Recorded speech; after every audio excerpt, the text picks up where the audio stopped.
জীবন দিয়ে আপনারা সংগ্রাম করে হাসিনাকে দেশ থেকে বিতাড়িত করলেন, হাসিনাকে তার স্বামীর সংসারে পাঠিয়ে দিলেন।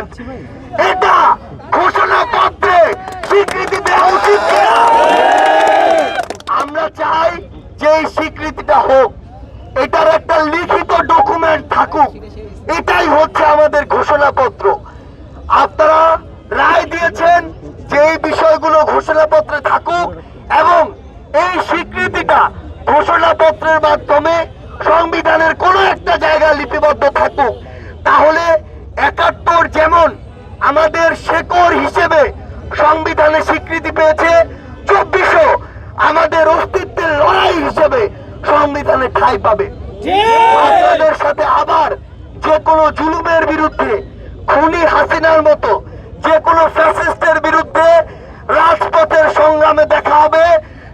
দোষকদেরকে প্রতিহত করে ঐক্যবদ্ধভাবে যে নতুন স্বাধীনতা এনেছি, এই নতুন স্বাধীনতা আমাদের এই অভ্যুত্থানের যে ঘোষণাপত্র, আমরা আমাদেরকে অন্তর্বর্তীকালীন সরকার তাদের জায়গা থেকে তারা বলেছে, ঘোষণা দিয়েছে যে তারা এই ঘোষণাপত্রটি দেওয়ার এবং এই ঘোষণাপত্রের স্থান সংবিধানের গুরুত্বপূর্ণ যে কোনো একটি জায়গায় করে দেওয়ার জন্য তারা তাদের জায়গা থেকে উদ্যোগ নিয়েছে এবং বাংলাদেশের ফ্যাসিস্ট বিরোধী সকল রাজনৈতিক দল এখানে তাদের যে সম্মতি মতামত এবং এই ঘোষণাপত্রে তাদের মতামত দিয়ে সংযোজন বিয়োজনের কাজগুলো করছে।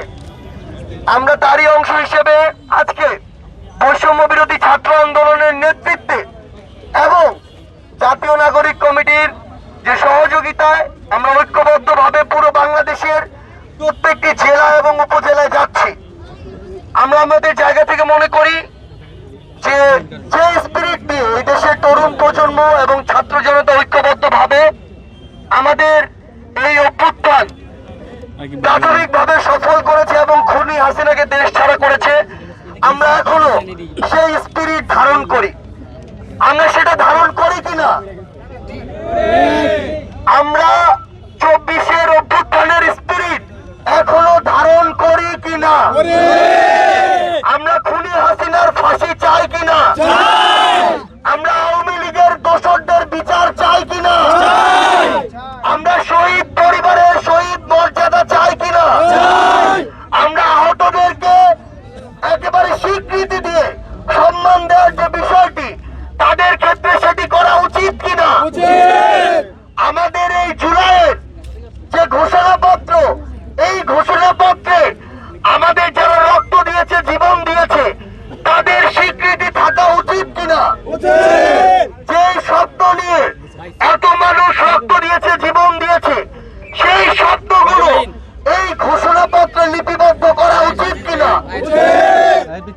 আমরা আমাদের জায়গা থেকে আমাদের সেই কথাগুলো আপনাদের কাছে তুলে ধরতে এসেছি এবং আপনাদের কথাগুলো